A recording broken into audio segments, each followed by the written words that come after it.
This is Gilbert Gottfried, and this is Gilbert Gottfried's amazing Colossal podcast. I'm here with my co-host, Frank Santopadre, and we're once again recording at Nutmeg. Our guest this week is a singer, actress, comedian, and the greatest and most versatile female impressionist in the history of show business. Ooh. Stepping on stage for the first time at the tender age of 7, she went on to perform in the Catskills and the world-famous Copacabana, starred in the national tour of Funny Girl, headlined on Broadway and Vegas showrooms, and appeared in popular TV shows like The Love Boat, The Name of the Game, Fantasy Island. She also starred in a show near and dear to the podcast, What? The Copycats. Unbelievable woman! Variety show appearances include The Dean Martin Show, I'm sweating. The Red Skelton Hour, Terrific. The Jonathan Winter Show, Brilliant. Hullabaloo, Yes.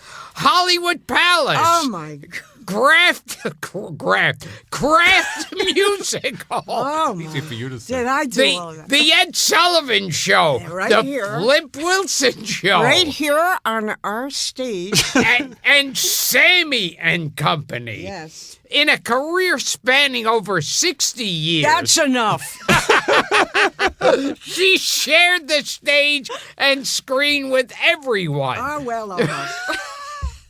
From Jackie Gleason True. to Phil Silvers Ah. to Don Rickles to Johnny Carson Ah. to Orson Welles, That was true. just to name a few. Aha. But perhaps her single greatest achievement Oh, more? was singing duets on the classic recording, Moisha Oisha's Hanukkah Party.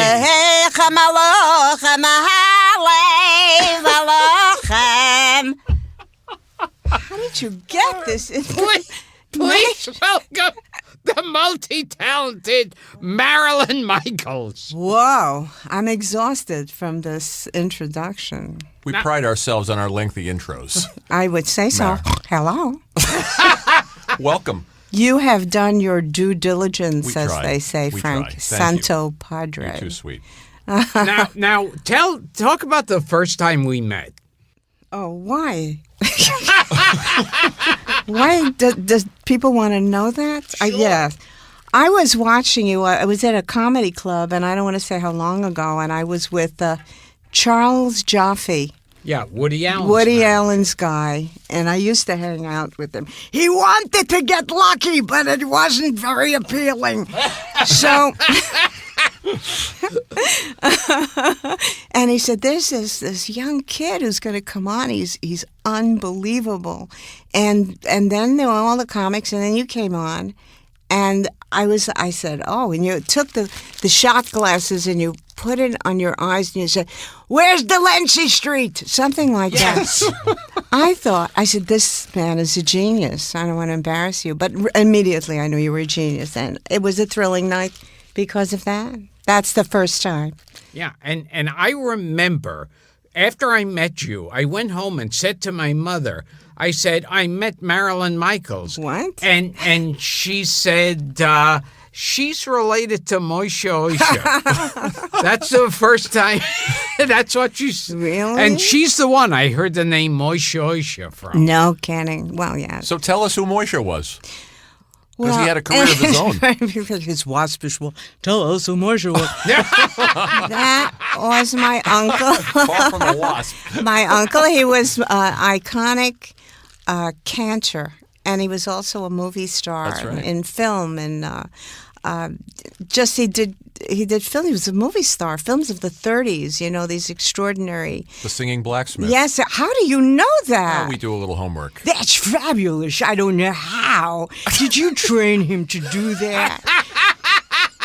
Do you teach him how to speak Yiddish after hours? It's just brilliant. Yeah. So I grew up in, kind of my dad sang with the Metropolitan Opera in the chorus of the Met. He was a basso profondo. I spent a lot of time at the Met, and then I would go downtown to the Yiddish Theater and hang around and watch my mother perform Friedele Oysher. Say that word, Friedele Oysher, and my uncle Moshe Oysher. And that's how I started. I started out singing in the choir for my uncle when I was 14 years old and recording. And that's how I got my stage legs. I was on stage when I was 7 years old. Now, the Yiddish Theater, was that around 2nd Avenue? Houston Street, Yes, downtown? yes, Yeah. it was, right. All gone. It's gone, I know. I mean, that's where I lived, and must have been about 25 theaters all along 2nd Avenue at that time. So it was, I'm starting to talk like Elizabeth Taylor. I don't know why that happened. It just happened. I was never fat. I was only bloated. Very bloated. I'm so happy to be here. So there were these theaters that were lined up all along 2nd Avenue, and I would, my parents wanted to keep me normal, why did they want to do that? So I could only perform on Christmas vacation, Hanukkah, Easter. My mother would take me to perform on stage with her, and that's how it started. I wonder if there's any traces of I know the theaters are gone, but do you wonder if there's a plaque or anything down there commemorating there's a that deli. history? There's a deli down there. Yeah. Now, who are some of the famous people that came from the Yiddish Theater? That's a little too, generic. Can you be more pinpointed about it? Well, there were great people who came from the Yiddish Theater. I mean, Paul Muni and... Right. And that's all I can remember right now. Well, Molly Pecan. Well, there Pecan, you go. Sure. Yeah, I think Edward G. Robinson. Yes, and Molly was like an aunt to me. She was like my. I'm gonna cry now. This is upsetting to me. This entire show has already upset It's okay. me. It's memory lane time. I need a tissue. I'm going to have to talk to my therapist about the whole thing. I went to do a thing with Gilbert Gottfried. They wanted to know about the old days. I didn't want to do it. I didn't want to talk about that. So you would be going back and forth. You'd be spending time You sobered right up. with people. You'd be spending some time with people like Molly Pecan, and then you'd go back to the Met and hang out with Lily Pons and people like that. How do you know that? Well, we're historians here, I'm Marilyn. so impressed. Herschel Bernardi. Yeah, he's another one. Herschel Bernardi. Yeah. So Herschel Bernardi, I'm very upset. You said that's a disastrous voice for me. That word, Herschel Bernardi. Yes. My mother would say, I babysat for Herschel Bernardi, don't you see, in my mind? She did. And Herschel Bernardi was a child in Moshe's movie. In one of Moshe's movies, he Wow. was the little kid. Wow. And Singing in the Dark or one of No, those? no. Oh, my God. That was the English language one. What is it with you? Yeah, that's the one with Joey Adams. Yes. Yeah, That's good really, trivia. That's, hello? Yeah. That's major trivia about the Yiddish Theater and film, and the fact that was the only English-speaking movie of my Uncle Moshe. And he did it with Joey Adams, Yeah. and it was one of the first films that was done where they actually went to Germany to film on location. Yeah, I found that fascinating. Yeah. Did you know he made a movie with Joey Adams? No. Yeah. Yeah, and Kay Medford was Kay in it. Medford. Remember her, Gil? Oh, yeah. From the She from the- played- from the Dean Martin show. Right, and she played what? Yeah, She was on the Dean Martin variety show with She played Barbara Streisand's mother in the film in Funny Girl. Funny Girl. And Cindy Adams, the beloved Cindy Adams, was the kind of the showgirl. She was at that time a gorgeous woman. So, and then an actor by the name of Lawrence Tierney. I mean, I know you guys. Yes. Yeah, Lawrence You Tierney. know Sure. all this stuff. Sure. So they had all the people who were like bit players were major people. And that was, I have it. I want to show that film to my your son. father, what's your father's name? My father, Harold Sternberg, who was a basso profundo, and he sang with the Metropolitan Opera with the chorus of the Met for 40 years. And his extraordinary voice, very deep, very, very deep voice. And he taught me music, and he taught me solfeggio. And he wasn't Italian, but everything was very Italian with my father. Daddy, you're not Italian. I don't care. We're going to be Italian today. And we're going to learn the solfeggio. Hey, you're going to get it right. So You really grew up in a showbiz family. I mean, on all sides. it looks that way, darling. Yeah. Yes. Isn't it strange? I don't sit around and think about it until I'm in an interview like this where I say, oh, wow, how different that was. Can you describe what went on in Yiddish theater? No, I can't. That's very difficult. What went on? I was the same thing that happened on Broadway. All of the comedians, I found that as a kid growing up and being backstage all the time and being held in their arms before they went on stage, looking at these women, they were brilliant comedians, Henrietta Jacobson, May Jacob. The Jacobson family is a long line of great performers. I'm trying to think of all their names. Oh, they were so great. Razel Buzek, who ended up doing a movie with Crossing Delancey. Oh, yes. Yeah. Yeah, Gilbert and I like that film. Yeah. We talked about it. Joan Micklin Silver. Joe Micklin Silver, right. Yeah. Wow. With Steve... That's Peter Riegert. Peter Rieger. Peter Peter Rieger. Rieger. Yeah. And the girl. The ex-Mrs. Spielberg. Oh, yes. Amy Irving. Yes, and Amy. It's a good Very movie. good. Razel Good was movie. brilliant in that. Or anytime they took somebody from the Yiddish stage and they threw them into what's the guy's name? I'm going to be bad with names. The top Five-ish. Yeah. Five-ish Finkel, who ended up getting an Emmy Award or whatever. Tony, an Emmy. I don't know. For Picket Fences? Yes. Yeah. Yeah. God, you're crazy. Well, he was in the Yiddish theater, too? I'm so Five-ish? turned on. Oh, Marilyn. Oh. How did you... Go ahead, Gil. I'm just saying, you already imitated Carol Channing's speaking voice. Can you sing anything by Carol Channing? Why would I want to do something? Just like 3 lines. Such an annoying thing to do. A kiss on the hand may be quite continental. But you know who did that? Rich Little did that. Yeah. Mario Cantone does a good one, too. Mario Cantone, He does a that. kick-ass Yeah. Carol. He's done it on this show. Isn't he wonderful? He's brilliant. Oh, I love him so much. I think of all you guys as my babies. I really do. I'm gonna get upset. So, Marilyn, how did you get from singing? I was telling Gil and Dara, who's here, about your singing career. That you worked with the famous record producer Phil Ramone, who produced Paul Simon and Billy Joel. Yeah. How did you go from singing with Mom, and I know we're jumping around. It's all right. Was it the Catskill? I'm trying to get the chronology. Was it the Catskills first and then the recording career? No, actually, it was the recording career. I was at Music and Art High School, LaGuardia. LaGuardia, yeah. Yeah, I was a music student, and then I switched over to the art course because I'm a painter. I'm a fine artist. And Saw your paintings, yeah. Yeah, They're did great. you? They're great. Thank you. But the thing is, I used to have like a doo-wop group in school at Music and Art, and I was writing songs. So I had my own group of these 4 guys. They were dangerous people, those 4 boys. They would, they would carve their names into my parents' grand piano. They did bad things, but they were talented. So we went. What's a little vandalism between friends? My mother would say, "Look what they did to the antique piano." I said, "But Mommy, they're so talented." And we're making a record together. Oh, it's like so fabulous. I mean, unbelievable.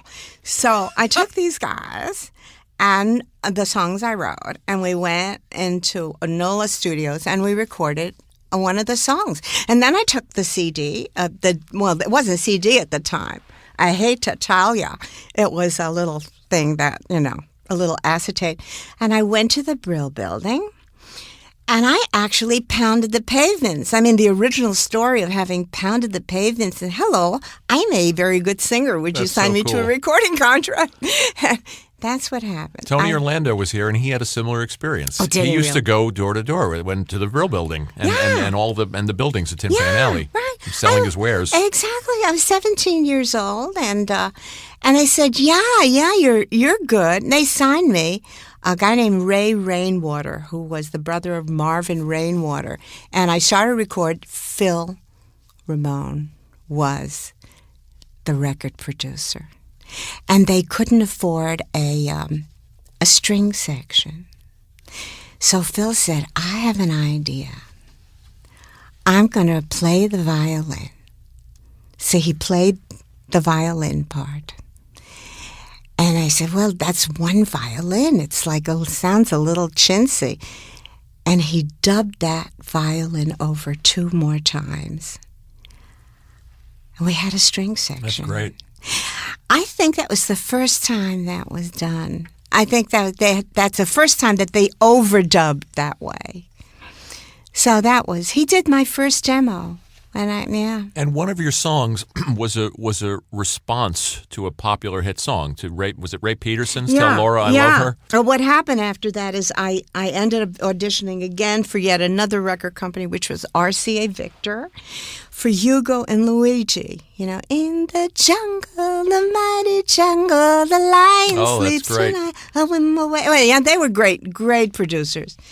So I auditioned for them. I was playing the piano, singing, and they gave me this gift of being the girl who did the answer song to Ray Peterson's "Tell Laura," which was a big song. Yeah, big song. Yeah, big song.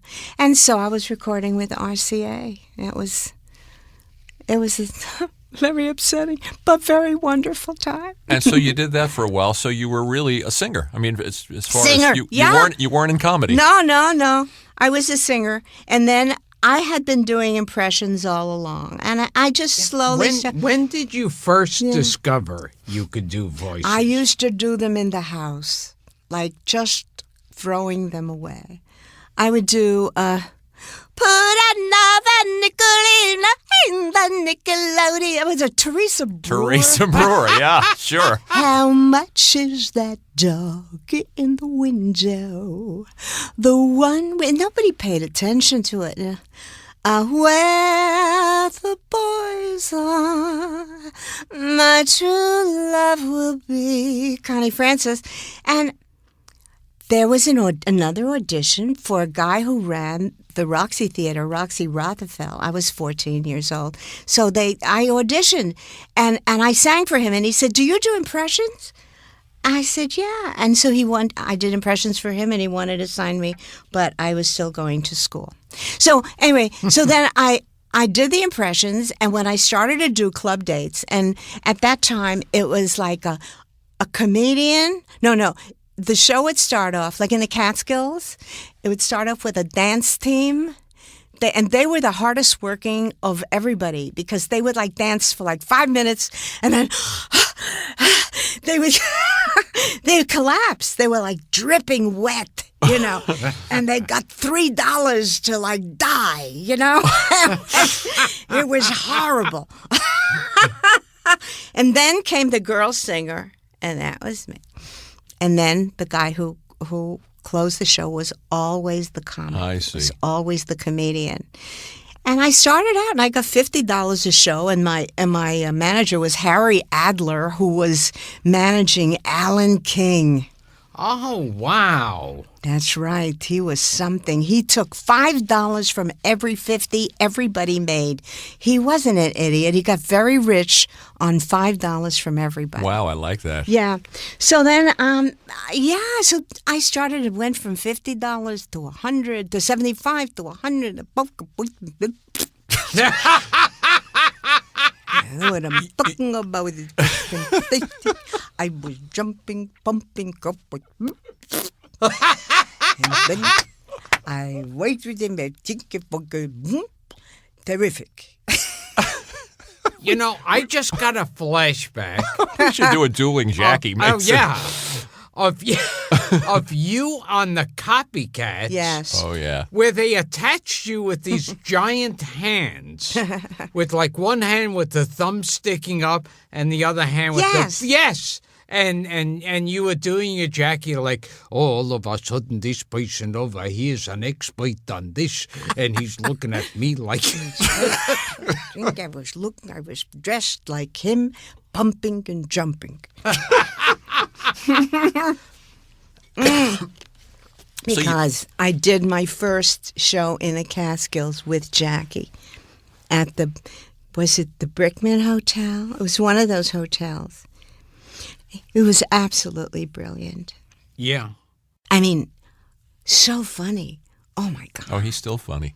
Unbelievably funny. So you went from being a singer to being a comic because the comics were headlining? Yeah, I wasn't a comic, and I wasn't doing any comedy or anything. I was doing I was doing a few impressions, but I could only do a few of them.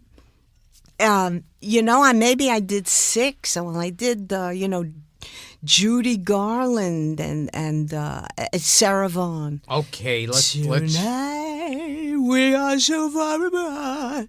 Bring me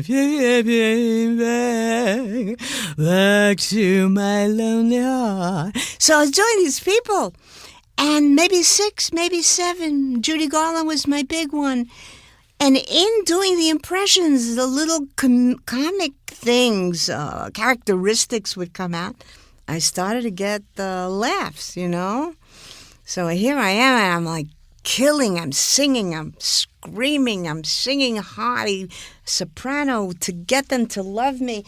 And then, through the years, I found that they will love me if I make them laugh. It's great. Who needs to lose, your cracks yourself out with the screaming.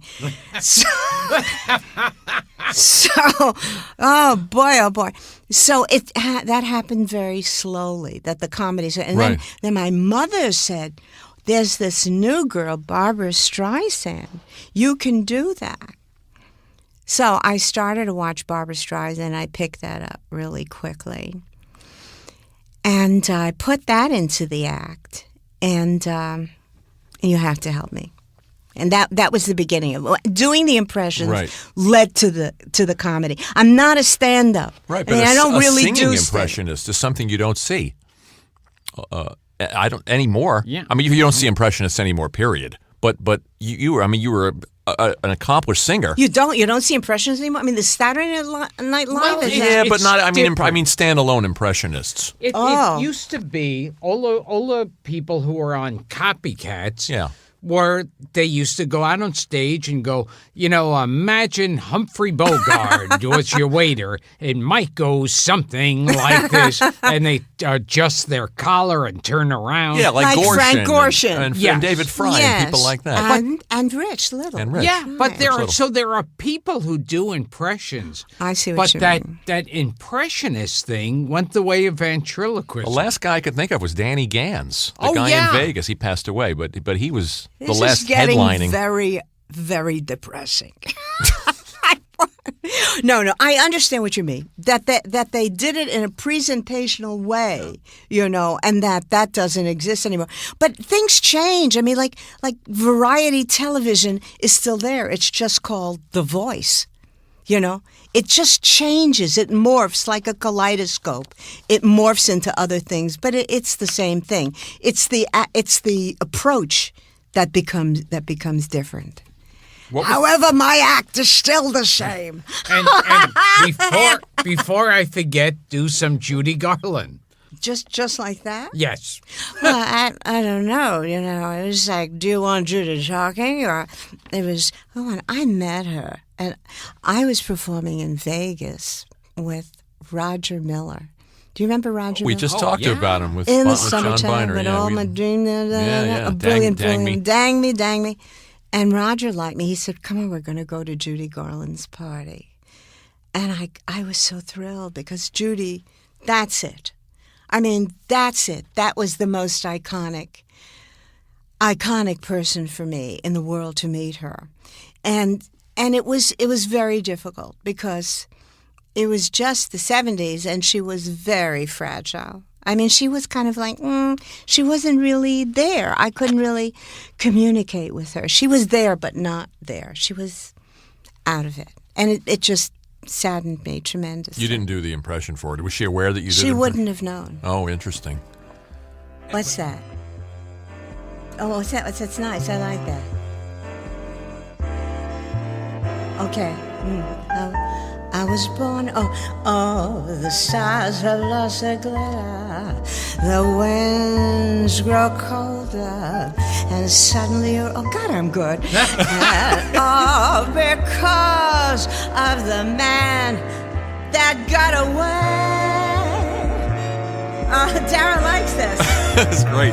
No more hands he can call. Love writings on the wall. The dreams you dream. You know, he gives good music. Gonna stray. All right, that's enough. Beautiful. You like that, huh? Thanks, Frankie. That was Very kind of much. brilliant. That was amazing. We know how to set you up here. Oh, baby. Marilyn. Oh, dear. So I got to tell, I sent Gil a... Do one of me was. Oh, why would I do it? Oh. Oh, blah, blah, blah, blah, blah. Oh. Oh, my baby. Oh. Oh, Frankie and Johnny were sweethearts. Oh, Lordy, how they could love. Oh, they swore to be true to each other. Well, you know, I did that with Debbie Reynolds on The Love Boat. I remember that. We were going to ask her about it. Yeah, her May wasn't anywhere near as good as mine. Well, I had to tolerate that shit because she wanted to do impressions too. I sent Gil Can a... you do Debbie Reynolds? No, I can't. And she felt very upset. She wanted me to be able to do her because Julie Andrews said to me, I met Julie, and with Blake Edwards, a charming man. And then Julie came. I was at Westbury. I went to see her, and I went backstage, and she was lovely. And she said, "Oh, I know that I arrived when you did me," which was such a nice compliment. Wow. Ooh no, ooh no, ooh. That's enough.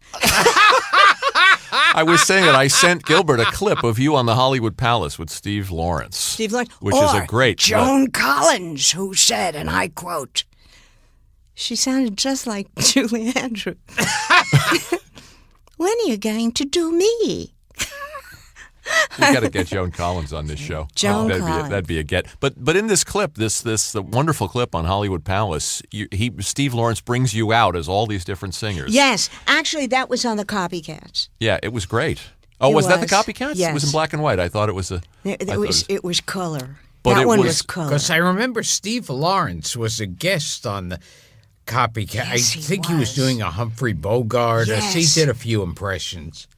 But you came out as Teresa Brewer and Patti Page and Rosemary Clooney and Eartha Kitt and then finally Eddie Gourmet. And Diana Ross. And Diana, I urge our listeners to check it out. It's on Yeah, YouTube it's and on worth YouTube. seeing. And go Barbara ahead. Streisand. And Streisand.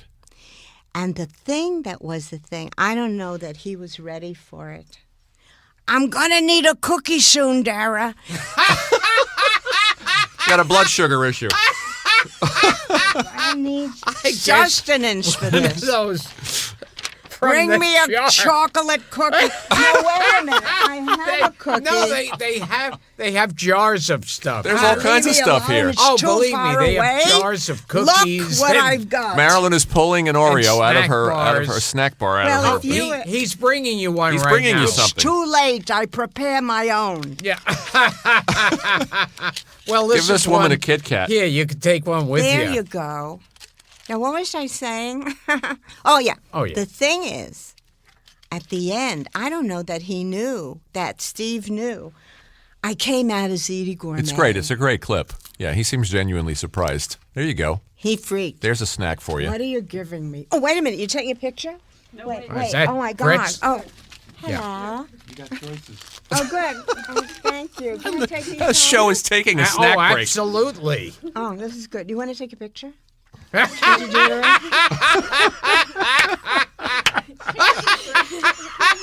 Go away.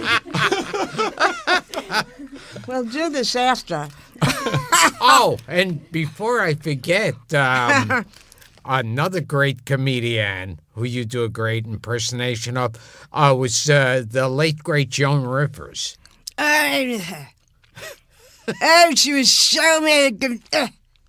Mean. She was very mean to me. Oh, please, oh, come on. Oh, please. She didn't like me. I mean, she No? was so, yeah. I mean, I've had great relationships with everybody, thank God, in the business, except two people. They say, who are the two people? Who did you be telling that? And come here. It was Joan Rivers. She was very insecure. And Woody Allen.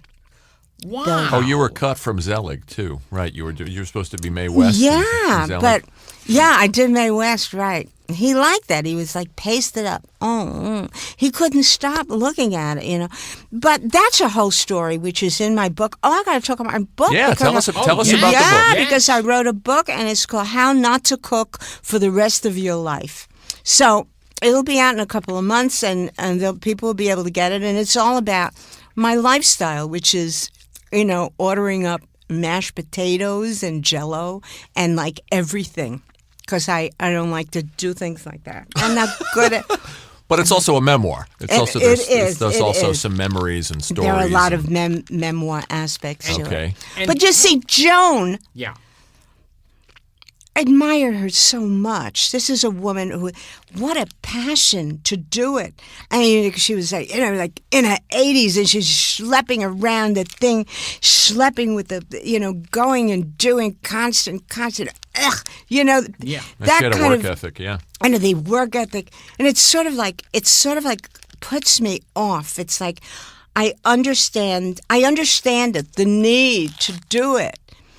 To perform, to need that constant drip, and yet in a way, it's like, you know, on the 8th day, God, you know, rested or something. You know, I mean, she just needed to do it. So I did her show, and then she interviewed me, and everything was okay. And then I said another few words or something later on, and she said, "Oh yeah, really, sure, like shut up." Could you tell us, because we started to, Aren't you gonna do anything here? He does a little. that, We get to Wait. that. Isn't this your show? yeah, the show The Copycats. Yeah, let's talk Tell about us, the tell us the copycats. impressionist on The Copycats. Oh, Fred Travellina, my dear friend. I miss desperately. Rich Brilliant. Little. Rich Little, And Gorshin. the great Yeah, Frank Gorshin. Frank Gorshin. Oh, and George Kirby. Kirby, thank you. Yeah, the late George Kirby. What can you tell us about them, about George? Yeah, George, I heard, had a strange... Well, he had a drug problem. What do you want to know, darling? What? What do you want to know? Okay. Do you want me to do Jaja or Eva or both of them? Because there is absolutely, I can tell you everything you want to know. But you have to ask me not the genetic questions I can do. Okay. I remember George Kirby. He was arrested at one Yeah, point. selling heroin. Yes, and Yeah. then he came back, and when he started performing, he had a new character called Mr. Heroin. That's And he right. goes, I'm Mr. Heroin. No matter who you are, I take control of you because I'm Mr. Heroin. A little Sidney Greenstreet Yeah, and Mr. there Heroin there. was. Yes, he did. He did Sidney Greenstreet. That's Yeah. true. We used to do the Copycat Theater, where we did all the movies. The 1 Minute Theater of Betty Davis and Oh, God, I remember that. Casablanca. And- Right. And I did Ingrid Bergman. And then Rich Little called me and he said that the girl from One Flew Over the Cuckoo's Nest, the actress, what's her name? Louise Fletcher. Louise Fletcher wanted help, bitch. She wanted help from me to do Ingrid Bergman? I taught her how to do it. I taught her how to do Ingrid Bergman. I taught her. She didn't give me any money, nothing. Wow. Interesting. I'm Now- going to ask for money for... Now, can we hear your Ingrid Bergman? No. Why should she work that hard for you?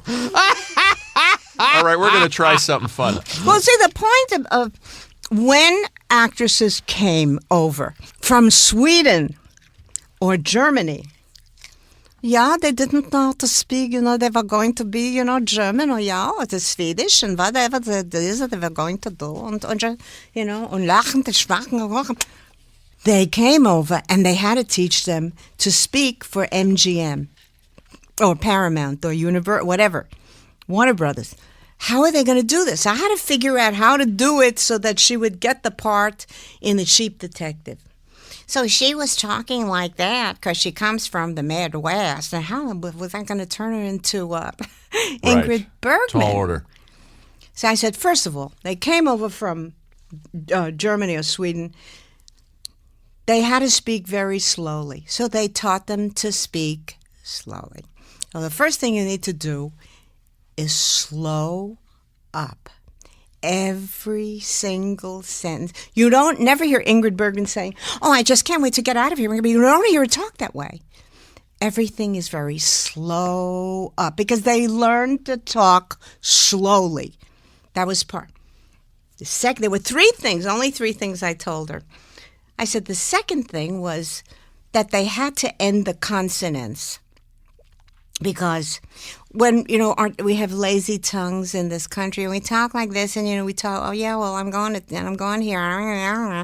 It's all consonants like Patti LuPone, Everything is a vowel, rather.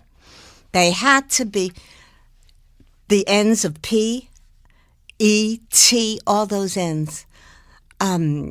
It's constant, The ends, the last consonant so slowly, the consonants, and the last thing was to roll your R's. So no matter what country you came from, the tip of the tongue you're bored with this? The tip of the tongue No, it's interesting. at the top of your palate had to be a ra ra ra ra ra ra ra ra. So it wasn't oh Rick, it was Rick. And there was that little rah, rah, rah. So I had to work with her, and she didn't give me any money for telling her all these things. So you were an unpaid coach on The Cheap Detective. Yes, but it was nice. Yeah. So I said, oh, Rick, play it, Sam, play as time goes by. And it was very, very slow with consonants. That was the thing. Now I have to rent The Cheap Detective and Oh, my see how God, Louise yeah. Fletcher does So Ingrid go Bergman. rent it, and you're going to see that she got it because she went in there, because she looked the part. She was tall, she was, she had blue eyes, she had the look, but she thinks she can't go in there and talk like that, and, they expect to be, Right.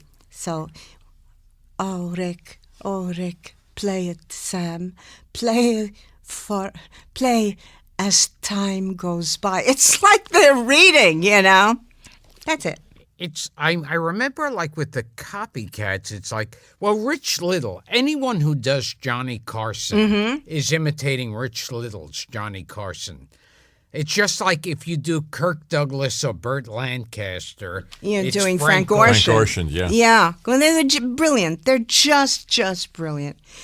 It was so great. Great clip of you and Gorshin, too, on YouTube, and you're doing Judy, and he's doing Jolson. Yes, and isn't that something? It's terrific. I was grateful that I had the chance to do that. But the thing is, I went into Copycats when we first did it in Canada, and there was a blackboard, and everybody had. I had only 5 or 6 ladies.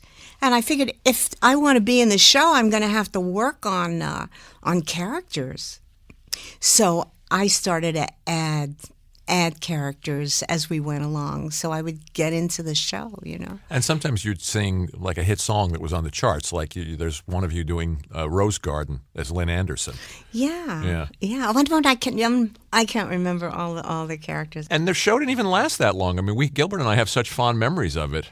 I remember they wanted me to do Edith Bunker. Okay, well, this was like, and we were in London, and your motor's going, darling. We were in London, and I really had no idea. So everyone would come up to me and say, "Oh, Archie. Oh, Archie. Oh," and with everybody telling me their rendition of that wonderful lady, I finally kind of got it. But it was years later that it got better, that the impression would get better. Or Rich would want me to do Gracie Allen. I couldn't do it. And I had to kind of fake it. And then all of a sudden, last night, I said, "Well, George," and it was right. That's great. I said, shit. Last night, I got Gracie Allen. No one cares. Can we get you to do it? Can we, Gracie? That's good. Well, George, I really think I have to go shopping today, George. Well, what are you buying? Just anything I can put on my tits, George. Anything. But I couldn't do that at all when we were doing the copycat. Yeah. Now you say you put in a small roast and then a big roast at the same time. That's pretty good. But it's not great. you want to try something, Marilyn? What do you want me to do? Do you want me to read? Well, this is a little thing. Gilbert's going to do it with you. Really? This is. Gil, What's Dolly? Yes. What's Dolly? This is from Hello, Dolly. And this is you would be doing it as Streisand, and Gilbert, you would be playing the Walter Matthau part. Okay. Oh, really? Yeah. Yeah. So I love things. Let's give it a like shot. this. Okay. As Streisand, you sure? Yeah. You sure you don't want it as Bette Midler? No, she's going to be doing Dolly. Well, it's for the purposes of the movie scene. We're just trying to recreate that. Okay. Yeah. Let's see what it sounds like. Cold reading, everybody. Go ahead, Gil. My age. You're always talking about my age. Yeah, I don't even know whichever age is. Huh. But I know, like, with bad food and a bad temper, you double it in 6 months. That's sit down, Horace. We need to talk about something else. However, Horace, before we change the subject, there's one more thing I am going to say. I don't want to hear it. You're wasting your time, Dolly Levy. I have no intention of asking you to marry me. Ah, I suppose that means you want me to ask you. Well, I am sorry, Horace. I am turning you down. What is she doing here? How can you turn me down when I haven't even asked you anything? It's no use arguing. No, I made up your mind here. Let me cut your wings. I don't want my wings cut. No man does, Horace. No man does. I got a headache. I'm leaving. What else is no? That's exactly the scene from the movie. Oh, is it really? Yeah. Oh. You up for another short one? It would have been nice if you'd shown this to me before. Well, what's cold readings are Oh, just- my God. You guys are pros. Oh, well, that'd be interesting. It'll be interesting to see how Bette Midler does that. Oh, my dear. It's no use arguing, Horace. I've made up your mind. Here, let me cut your wing. That's good, too. Here's another one, Mary. Another Okay, one? sure. As who? Yeah. Well, I was thinking for this one that... What did I write on the top of that one? Peter Lorre. Gilbert, you could do Peter Lorre. Yes. Mary? Who's Mary? What's it say at the top? How about... Oh, Who said I Dr. can- Ruth. And Dr. Ruth. Oh, really? Yeah. This is a scene from It's a Wonderful Life. Oh, Okay. okay. We're bringing back the copycats. All right. May Hatch, round the world, did you ever marry a girl like me? Yes, to keep from being an old maid.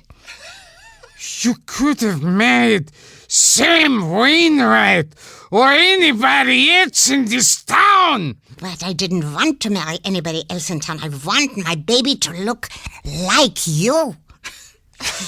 You didn't even have a honeymoon. I promised you. You what? My baby? My baby. That's right. Me! You on the nest? George Bailey Lasso Stork, right? That's right. Very sexual. Lasso's a stork! That's right. What do you mean? What is it? A boy or a girl? Probably both.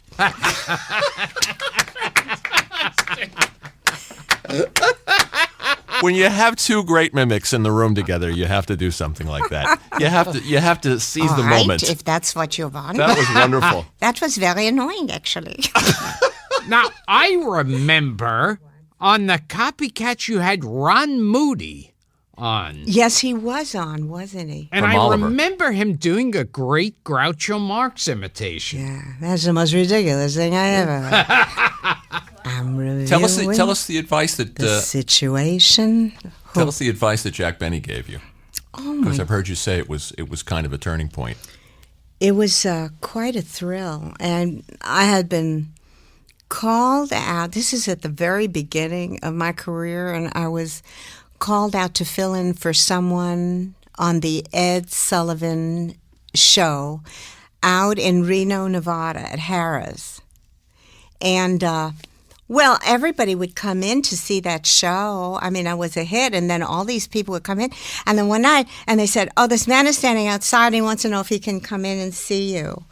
I said, who is it? And they said, Jack Benny. So, of course, I absolutely, how more iconic can you get than Jack Benny? So he came into the room, and he was very flattering, but he said, and I don't do it, Jack Benny, the way,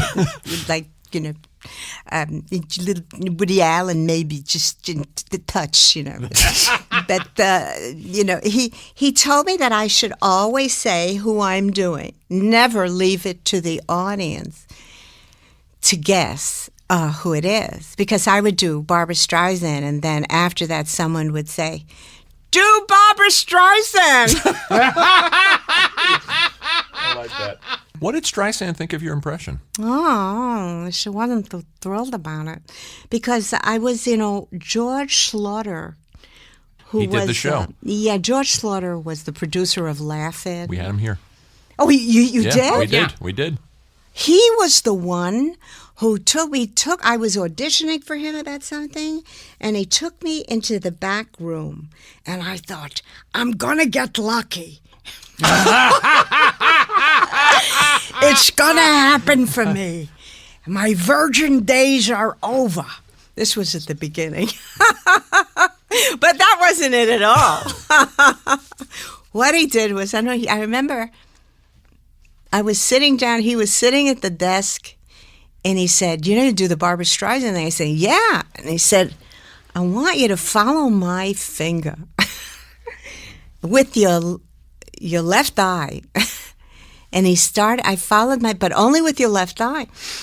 So I followed his finger with my left eye until it looked like Barbra Streisand had a lazy eye. Which she doesn't, but at some point, it looked a little bit on camera like she, that was cross-eyed. But I don't know why people laughed. Sometimes, now that she controls every aspect of what is shown and, Sure. Everything, she's always photographed perfect. Well, my wife and I were watching the clips, and one of the things that's impressive about it That's is that exciting. you sing. Yeah, we have an exciting life. He's fascinated with me. Look at his face. But you have to sing like Streisand to pull off the impression. You Well, have to do that's a right, representative darling, I version. sure of, do. Yeah, it's impressive that you had the pipes. Thank you very Now, much. can we name just names, showbiz names? Oh, yes. Can I have some like water before we get into mentioned- all this? Did you ever meet Groucho?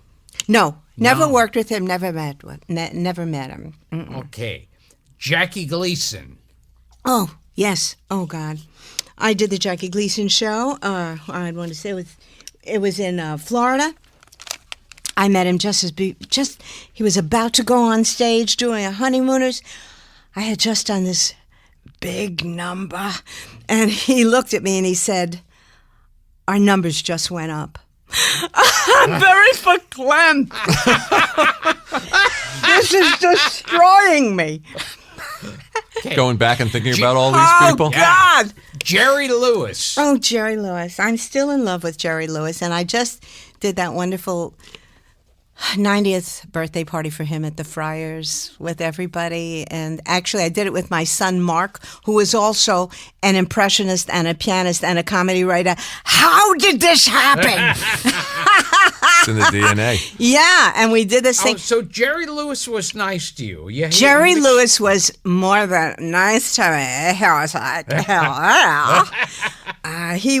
do you want to come up to my room and you know, and I never did that. I never did that when I worked because it was not a smart thing to do. And he's people don't realize what an incredibly attractive, sexy man Jerry was. The old lady, yeah. Yeah. But he was so flattering because I was all done up. I was glamorous and I was wearing bunny slippers. And he looked at me. He said, "What is it with you? You can be this, you can be that. You can be a princess. You can be a cripple. You can be anything you want to be." He really got it. What a line. And his ex-partner, Dean Martin. Dean Martin. Oh, wow. So I did the Dean Martin show, and there's just nothing like that level of excitement. I know it sounds so corny, but the thrill of working with a landsman, somebody who is. You must have been a kid. I mean, it's like one of the first things on your on your resume. I guess it was when I did Funny Girl, and so I guess I was a 23. And I did the Jonathan Winters show, and a few years later, after a genius, the greatest genius, and I did Red Skelton, and I did Dean, and that was quite a moment. And Dean never rehearsed. No, He just, so when you saw him up there messing up the lines and looking confused, that was actually real. yeah, he was so hot, he was so worshipped, and he was so good, and he knew that the best things happen impromptu. And everybody had to know that you had to know the stuff really well so you could carry it if you had to. But he knew what was going on. He knew what was. And Orson Welles. Oh, God. So I was standing there, and Orson was on the set of the Copycats. I was dressed as Mae West. I love this story already. Playing Mae West. How could it be bad? It was a tribute to Anthony Newley. Who can I turn to when nobody needs me? And he's sitting there, and Gary Smith, the great Gary Smith, and Dwight Hemian, who did all Barbra Streisand's Sure, special. they're legends. And Gary went over to Orson, and he said, "Orson," he said, "you got it." He was like saying complimentary things about me. Hello. And so then Gary came over to me, and he said, and I was in the makeup, in the whole getup of the Mae West thing, which I did all these makeups myself. And he said, "I want you to," and the music was piped in the way Frank just did the Garland thing.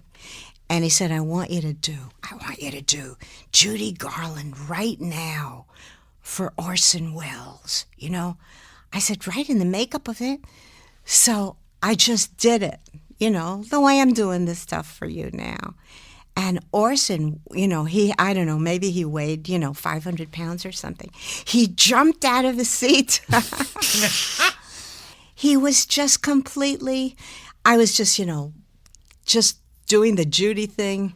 With you, I could turn to, with you on a new day. He didn't expect it. And he was just, didn't know what hit him. It was a great thrill of my life, that moment. I would imagine. Because I knew that he loved and revered Judy Garland. I'm going to get emotional again. And Joan Crawford. Oh, dear. So I was doing a thing for Pepsi-Cola in the Shoreham in Washington, and with my then husband number one, will you stand up and take a bow? Husband number one. She's doing Warner Olin. Husband number one. I love it. So Joan we were at the cocktail party, and she was so she was very charming, and then I did the show. And I was a hit. And Joan was sitting on the dais, and they were going to announce all her credits. So one of the corporate guys, and I looked at her, and it meant so much to her, Gilbert. It meant everything to her. She was so nervous that they get it right. And I watched that in action, how important it was to her. And then they said, the great Joan Crawford, she's done this, you got to Oscar. But I performed, and on my applause, she completely lost it. She ran up on the stage on my last note. She grabbed me by the hand and ran me around the ballroom. She got into the act, sort of, She got herself into the act. And it was very heady for me. But I understood her need to be a part of it. That's great. And Don Rickles. Mm-hmm. Well, I spent many years opening the show for Don. And in Vegas? In Las Vegas, yeah. And he's a great master. I think that, working with Don and working with Alan King, and it was my training ground to do whatever it is I do. Because, they were just so brilliant at it, so loose. It's the looseness, it's the courage of being loose that makes it happen. Did you work with Phil Silvers in Vegas, too? Yeah. Early on? That was the very first time. What was Phil Silvers like to work with? He lost his contact lenses. Yeah. He was very horny. Phil Silvers. The comedians are highly sexed. They are highly sexed, right? He lost his contact lenses, and I went into his dressing room. At one time, we had dressing rooms on opposite sides of the stage. And I went in there, and he was on his knees. I said, "What happened?" I lost my contact lenses. So I'll never forget that. I found it very funny. He didn't find it funny, but I did. And then I was doing 2 shows a night in Las Vegas. No days off. Do not relax. Do not collect $200. It was a very tough time. And he was what a great pro to work with. And then he came into my dressing room one time, and he decided he was going to make his move, and he sent me flowers. Wow. I came in, and he just took me around and kissed me on the lips. And then he left the room, and that was it. Whoa. I wasn't ready for that one at all. Well, you wanted me to be forthcoming. Yeah, so what eventually, did you say anything to him after? No. Words weren't necessary.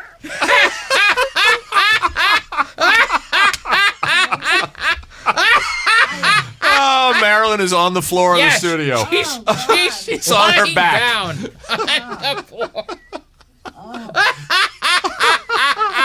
We never had a guest that was that made out with Phil Silvers. Gil, this is a first. It's almost over. Yeah, wait a couple of minutes.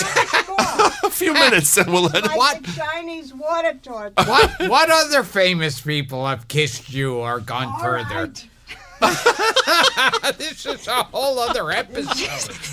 This is the most exciting thing that's happened to me in years.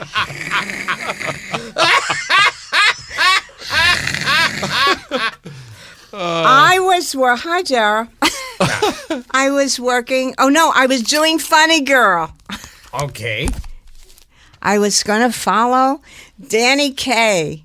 Uh-oh. He was going to follow me into the theater in the Round in where was it? Where they sell the Spanish food.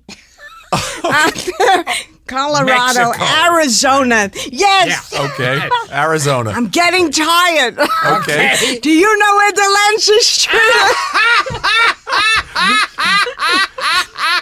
So they said, Danny Kaye was in the audience, and oh, God. Could he come back? Could he come in? So Danny Kaye came into the dressing room, and he took me in his arms, Wow. and he kissed me on the lips, and then he left. Wow, there's a lot of that going on. I heard Danny Kaye was a big, pardon the expression, fag-a-lot. All I know is he came into the dressing room. Because here's what I heard. He We got a took me scoop. in his arms, and he kissed me passionately on the I lips. How did heard they leave? Orson Welles was flying in. At Laurence the airport. Olivier. Not You Laurence told- Olivier. you've told the story so many I've times. I've told it so many times. Unfortunately, and Laurence now I'm Olivier fucking did it up not totally. kiss me on the lips. Yes, yeah. Yeah. This is like I would the have liked it. beginning- This is like Rita Hayworth. Don't toward take the end. pictures. Make Okay, believe look. I'm Ava I Gardner. heard What? Laurence Olivier was flying in somewhere, and Danny Kaye dressed up as a security guard at the airport, and he spoke in a French accent with a mustache and everything, and made Laurence Olivier undress, and Danny Kaye was sticking his fingers into Laurence Olivier's asshole. And that the two of them were quite fond of each other that way. I knew that eventually you would become part of the show Yeah. today. Now I found out recently Yes. that much like Danny Thomas, It's not That- a long enough show. that I heard someone told me it was also believed that Laurence Olivier and Danny Kaye used to shit on each other. How lovely. Did they really? How nice for them. I was waiting Miss for Davis. this moment. Really? Do you have a cigarette? I always need to smoke when I hear this story. Oh, I need to hear you say this line.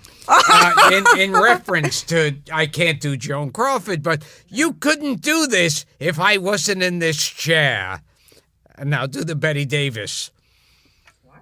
Okay. Oh, he's doing Whatever Happened to Baby Jane. Yeah. Yeah, Blanche, yeah. Yes, you are in the chair, You're in the Blanche. chair, Blanche. You're in the chair. Did you hear of any weird sex things that other Is that what you famous wanted me to celebrities- do Yes! all along? Well, you For asked him an to participate. hour, and I don't have any Yes. weird sex stories. Yes. I try not to do that sort Yeah. of thing because I know that when I leave this room, darling, then you're going to want somebody to tell you weird sex stories about me. Well, Now, did Ed Sullivan ever shit on you? or piss? did you like Sullivan? Did you like him Yes, personally? I loved You him. did a lot of Ed Sullivan shows. I loved No, him. I flip- loved him. He was good to me. He was good to my family. He's a nice guy. Except that he did. Did you do the Sullivan Show, No, baby? no. You came later. You're too young. He would stand on stage while you were performing. He would stand there, like he needed to be a part of it. It was so distracting, like he was breathing down your neck. He was just closer to me than you are right now, Gil. But other than that, you liked him. Yeah. John Biner terrific. said he liked him, too. I did The Last Sullivan on Broadway with Ethel Merman, who, when we had the camera blocking run through, spoke to the, and who said what? Gwen Verdon and Julie Harrison were all standing there, and they're going to block her. And they make you do it again and again for whatever reason, for no reason at all. And she looked at them up in the booth, and she said, "Okay, you get one shot at it. That's it. Get it when you can." What? Oh my God! Wow. Wow. She had balls. Poor Ernest Borgnine. Well, they weren't married that long. Oh, no. Oh, my That lasted God. about a day. Yeah. A which little is- longer than that, but not much. But she had a great power. Didn't he get really sick at one point, and then she just walked out on I don't him? know. I don't think they Ask Drew. stayed together long Okay, enough for him to get sick. Can you do a Gilbert Gottfried imitation? I've been doing it for an hour. What the hell do you... I do it in my sleep. Let's get this lady. Okay. Let her get on with her I know life. that next time I She's come working here, hard. I'm going to have to come with sex stories. Oh, please. That's all right. It's disgusting. It's okay. You asked him to participate in the show, and at your own risk. Well, now I see what yeah. Tell us about the book again. Yes. Marilyn. The book is called How Not to Cook for the Rest of Your Life. And Are you doing it with your son? Yeah, my son wrote, he wrote all the funny lines. Wilk. Mark Wilk, and he's also terrific impressionist. When he's on YouTube, you can see some of his impressions on YouTube. Mark Wilk, W-I-L-K. The brilliant Woody Allen and De Niro and Dustin Hoffman, and unbelievable. And he's someone to have on the show because he does these great impressions, just incredible. I still don't know how it happened, but he does them And great. where can people find your paintings? Because And my they're quite painting, well, impressive. they can look at MarilynMichaels.com Okay. and they'll see stuff on there, or just put my name in and all this stuff comes up, including this show here, this podcast, where I'm still trying to figure out something sexual for you. Okay. What? Something, what? No, I was Do asking. we have is there a request or something? No, I was asking Frankie if he wanted to put another piece of music in your ears. I would be curious to see how you responded. Oh, it depends upon what kind of music he's putting in my ear. Let's see what he's got.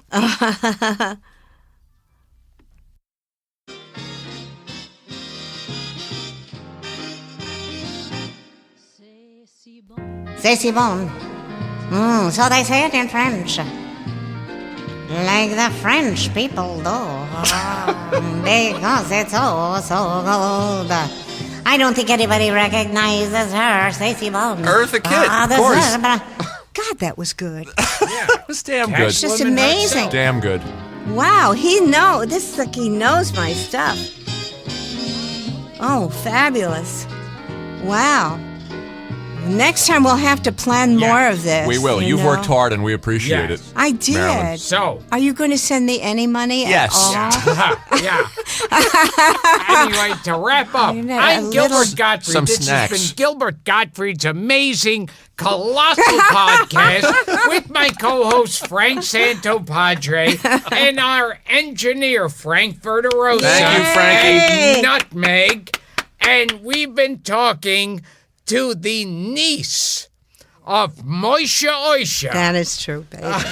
And the very talented and very versatile Marilyn and very Michaels. game for anything, Yeah. Marilyn Michaels. Yeah. You're a trooper. Oh, thank you, We darling. Well, this appreciate- was, so much fun. My God. We never asked you about Sammy, Sammy, who was also a champion of yours we'll early leave on. this for the next time. Okay.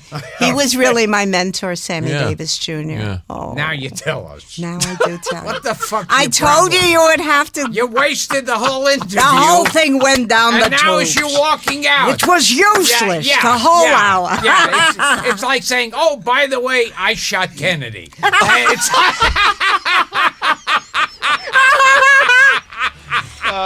Marilyn, thank you. Yes, We Don. love you.